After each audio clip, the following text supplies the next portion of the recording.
Okay, well, I'm recording this, 3 minutes after the end of the top three gave their interview. The timing screen hasn't been updated yet.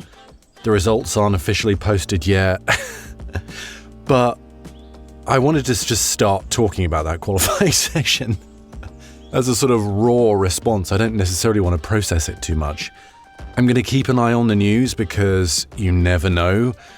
As of right now, that yellow flag potential infringement by George has been announced as no further action. So we'll get to that. Wow. Astonishing. I guess we'll just start out with Q1. Both Aston Martins going out, both Cadillacs going out, Fernando ahead of Lance, Sergio ahead of Valtteri. I mean, what do you say? That's just like par for the course, right? Both Williams going out and Sainz ahead of Albon. That is notable. Sainz ahead of Albon has looked pretty much consistently better, I would say, than Albon. Sainz, I mean, over the course of the weekend so far, Alex seems to have been pushing quite hard. So that was Q1. Nothing particularly noteworthy as far as I can really remember. It seems to have been dwarfed by the events of Q3. Q2 was very interesting. And Mr. Max Verstappen just about getting through to Q3. Astonishing, really. So we had Colapinto in P16, Ocon in P15, Hulkenberg in P14, Ollie Behrman in P13, Bortoletto in P12, and Gasly in P11. So Arvid brilliantly and Liam brilliantly getting through to the top 10. Fantastic job. The best of the rest, the Racing Bulls, this weekend. Don't think Pierre Gasly is going to be too upset in P11. He came very close to knocking out Verstappen. What was that? Just a few hundredths, something like that.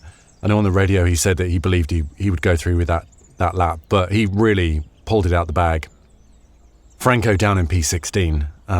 So yeah, I don't have the timings right now for the Q1 and Q2. It's so early. But that was definitely notable. I mean, when you think about where Verstappen was in Q3, that was ballsy by Red Bull, right? Which means they've got an extra set of soft tyres for the race, which could be beneficial for them tomorrow. Almost definitely a 2-stop, perhaps a 3-stop. Maybe someone like a Max goes hard with a 3-stop.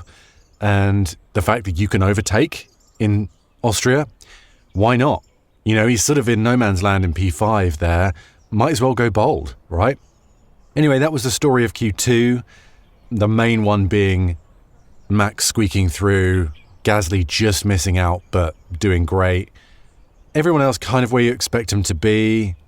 Bortoletto out-qualifying Hulkenberg, that's notable, I suppose. Ollie out-qualifying Esteban again.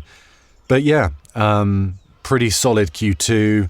George just having a bit of a mare all day, and seemingly all weekend, in many respects.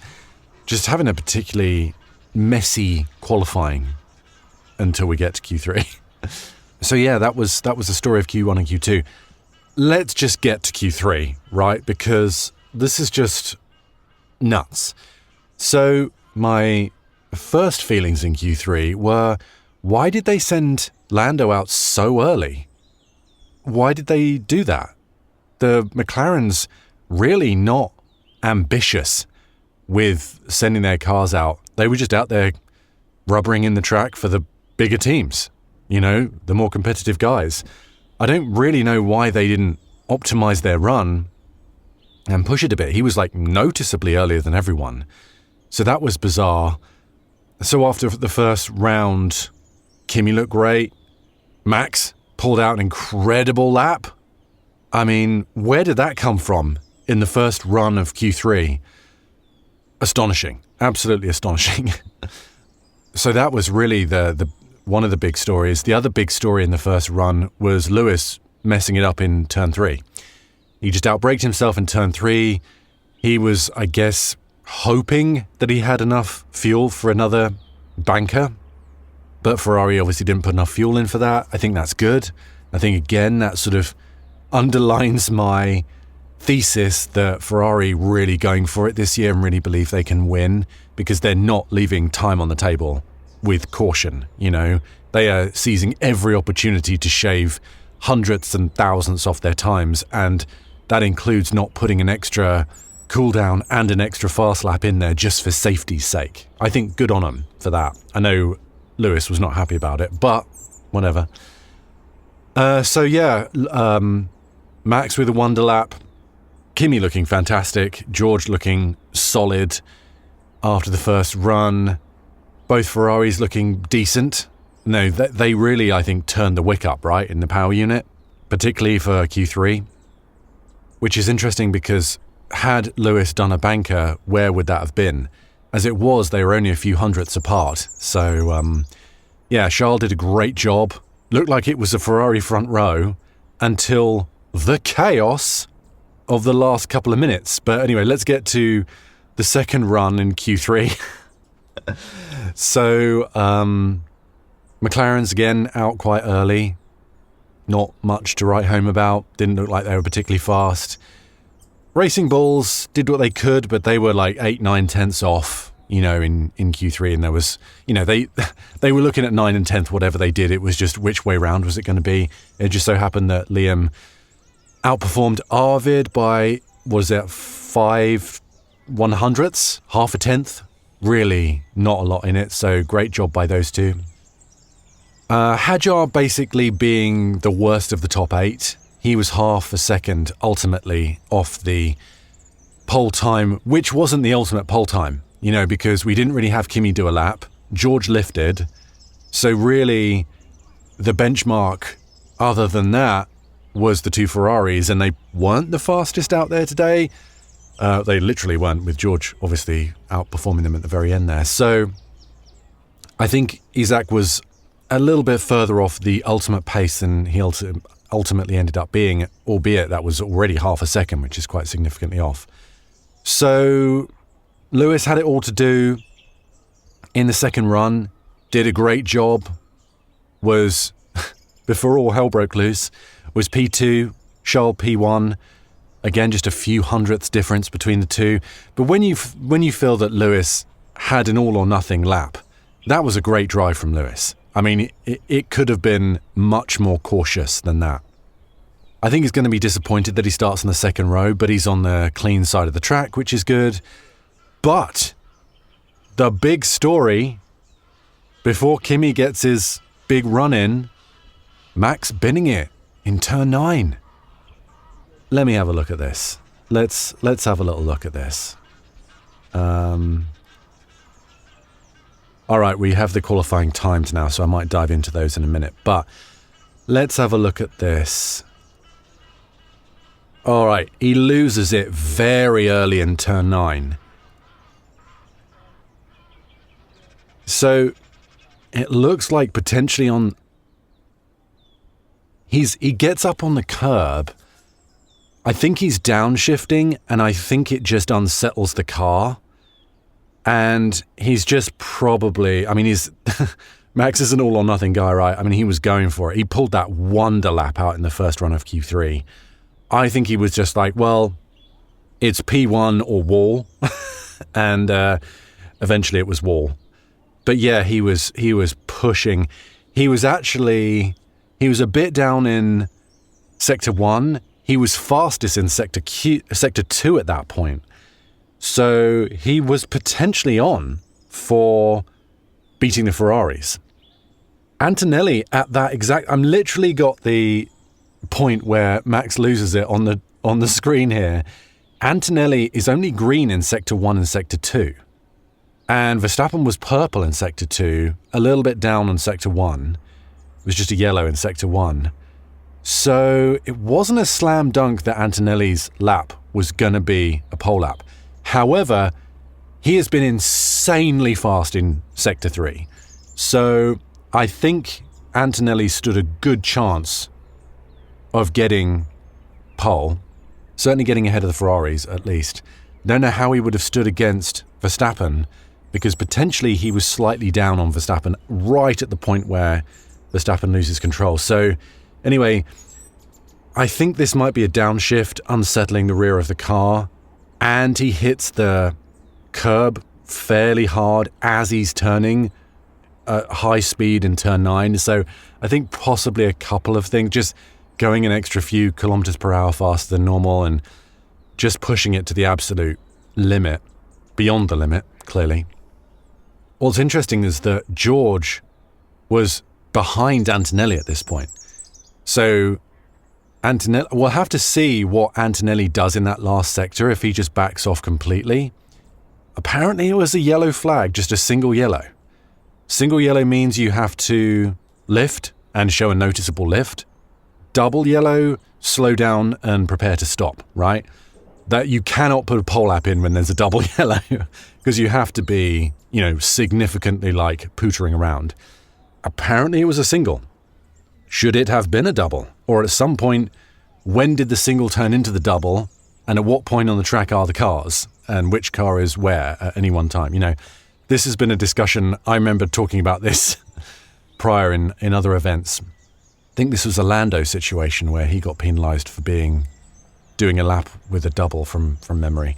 Anyway, could Kimi have kept his boot in and just lifted a bit and still done it? However, he would have had to have done it in Sector 3 where this yellow flag was. So George was half a second up going into Sector 3, so he could afford to sacrifice Sector 3 a little bit. This is all shoulda, woulda, coulda, but we're all just sort of trying to piece the reality of it together in the immediate aftermath of this. I think good for Verstappen for going for it. It made it insane. So, yeah, what a wild qualifying. What a wild Q3. Q1 was pretty to be expected. I know Williams are not going to be happy about that. I think maybe Haas were a little lucky maybe to do what they did. Great job by Racing Bulls to get into Q3. But really the story of the day, of course, is Q3. And the chaos that ensued as a result of Max's big off at turn 9. Let's have a little look at the results. So, ultimately, Kimi was 0.3 off pole. Now, he was faster in Sector 1 and Sector 2, but obviously he didn't do anything in Sector 3 than his current time. So, I'd have to look and really dive in to see how much he was up on his own time, to see if that would have ultimately been faster than George's. Who can say? Who knows what's going to happen in Q3? Nothing to choose between the Ferraris. Just half a tenth, really. There was really not much in it. And there was almost nothing to choose between the McLarens as well. 9 1,000ths between the two McLarens. So absolutely nothing between them. Ultimately, Isaac was only 0.2 off Max, but Max was up on his time before he binned it. So we don't know what Max would have ultimately done had he held it at turn 9. So what do we think for the start tomorrow? Well, I don't think the Ferrari advantage is quite what it was at the start of the year. Nowhere near what it was at the start of the year. I'm underplaying it. They are very consistent with their starts now. They're almost always good, although I did see a Lewis practice start earlier that looked pretty rubbish. I think it was at the end of P3, I think. Now, the pole sitter is on the outside for turn 1. That's the sort of clean side of the track. That's the side that they drive down at the end of the lap, right, to cross the line. So that's been well rubbered in. It's not an especially dirty track. It's a track that gets used, a lot. So I don't think it's massively disadvantaged to be on the quote-unquote dirty side. However, I expect George to, assuming he gets a decent enough start, protect the inside and come across immediately on Charles. That also stops Lewis getting a slipstream into turn 1. But the great thing about this track is it's not all about turn 1. It's turn 3 often where we see big moves. So really the Ferraris just need to be there or thereabouts coming out of turn 1, and they could have a run going into turn 3. If whoever's in the lead by turn 1 can get through turn 3, I think they can breathe a sigh of relief. Although in 2026, these cars can follow really closely. However, degradation is going to be massive here, tyre deg, and following closely and sliding around, even with that ability to follow much easier, I think is going to destroy tyres. And so I think having clean air and being in front is going to be hugely beneficial. So yeah, what happened last year? Let's have a look at what happened last year off the line. So it was Lando off the line ahead of Charles, and there was quite a big advantage for the clean side of the track. Charles really was swamped by both McLarens. Even Oscar back in third had Charles heading into turn 1, or as at the exit of turn 1. And then, interesting, Oscar had a great run going up to turn 3. Lando just had to hold the inside line. And then, of course, we had all the business with Kimi wiping out Max, and, there was all that business. So, even by turn 3, even if you hold it in turn 3, there's still a chance into turn 4 as well. They don't have overtake mode on the first lap. They do have boost. They do, there's no DRS to speak of. So, that is the benefit in turn 1 if you're leading. But I think this first lap, I said after turn 3, I think maybe the lead driver will breathe a sigh of relief after turn 4. I'm slightly amending that. But the big opportunities are off the line into turn 1, but the biggest by far is what happens at turn 3. And I'm going to wager some kind of chaos happens at turn 3. Whether it's at the front, the midfield, at the back, whatever, oftentimes we see a chaotic incident at turn 3, not just in Formula 1, in all the categories, because it is a big opportunity to make strides there. Now, the good thing about Austria is that it isn't like a Monaco or, a track that's difficult to overtake on. It's not all or nothing, because you can overtake at this circuit. But I think it's a huge opportunity to, like I say, make a stride in one fell swoop. So, yeah, I think maybe Max goes punchy. I think they're all going to be starting on the soft. Anyone who wants to be competitive is going to start on the soft, right? They're going to try and capitalize at the start of the race. I can't imagine anyone is going to go hard at the start of the race. I think maybe one or two medium runners thinking they can overcut. Maybe that's a benefit, but I think this is possibly an undercut track, given what we saw in Barcelona and how beneficial that was in Barcelona. And it's not the same track, of course, but it's hot. There's a lot of tyre deg potentially here as well. So I think maybe Max goes soft, he goes punchy, he tries to undercut, and I think really a lot depends on what happens in turn 3 as to the strategy, but I would be shocked if we saw anyone outside of the top, anyone within the top, 15 be on anything other than a soft tyre at the start of the race. So what a qualifying. I have to say, I keep thinking this year, what about all these people that were throwing a massive tantrum at the beginning of the year and saying they were just not watching Formula 1 because it's terrible and they were just giving up the sport and they hate it and they're flouncing off, in a big tantrum? What they're missing out on. Because there's so much to love about Formula 1 this year. I mean, yeah, we have issues. I mean, it's not great seeing these cars slowing down at the end of straights, and there was the issue with Ollie, but they have made changes, and seemingly the changes are for the better, so that's good. So it was kind of silly that Domenicali said everything was fine, and then they made changes and it's way better now. But yeah, I think so far so good. Obviously, we haven't been to Azerbaijan. Obviously, we haven't been to Monza. Obviously, we haven't been to that big long straight in Mexico and places like that where this issue with the power units can really show up and can be kind of a bad look. But Canada, Monaco was Monaco. Spain, fantastic race. China was incredible. Actually, Australia was fun. There hasn't been a single dodgy race. Japan is never an exciting race, but it was okay. And that's sort of the best you can say, I would say, for Suzuka. I love the race. I love the track. I love the weekend as a whole. Miami was great. It was lots of action in Miami. So, I don't know, I'm probably missing places. But overall, this season, I think it's a banger so far.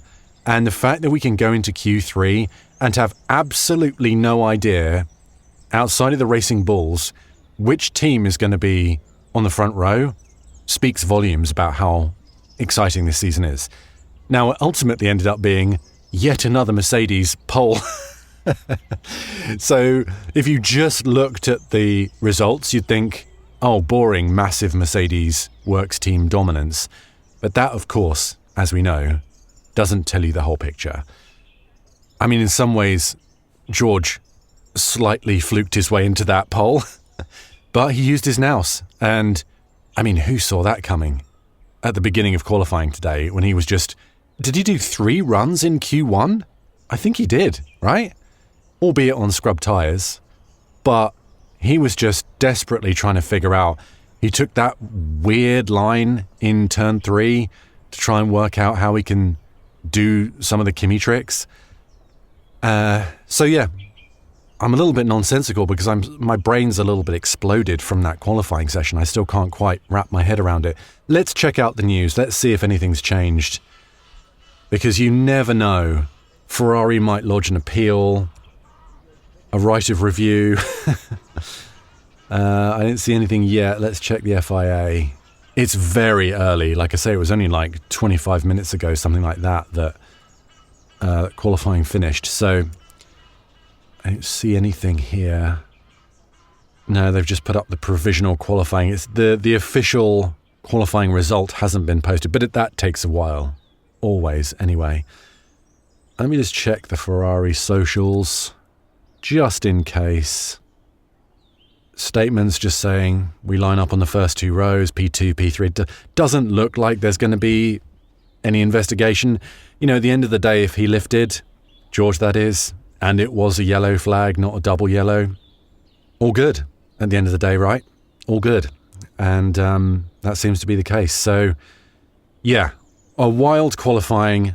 I'm going to catch my breath. I'm incredibly excited for the race tomorrow. I think it's going to be a banger. There's going to be so much action on the first lap. That's going to determine the strategy for all the teams. I think they're going to go in open-minded as to what strategy to go with, because who knows what the running order is going to be out the final turn of lap 1, right?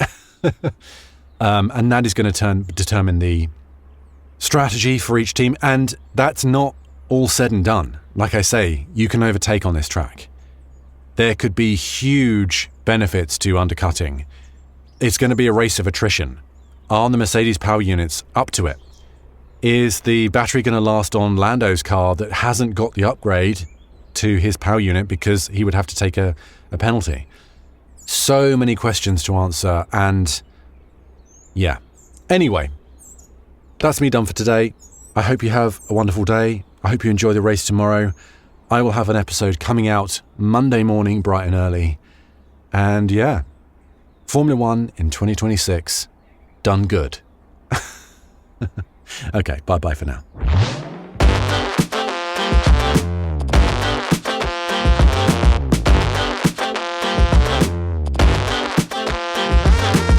I've been your host, Jamie Muffett. You can find me on social media for more of this rambling nonsense under my name or F1_Jamie.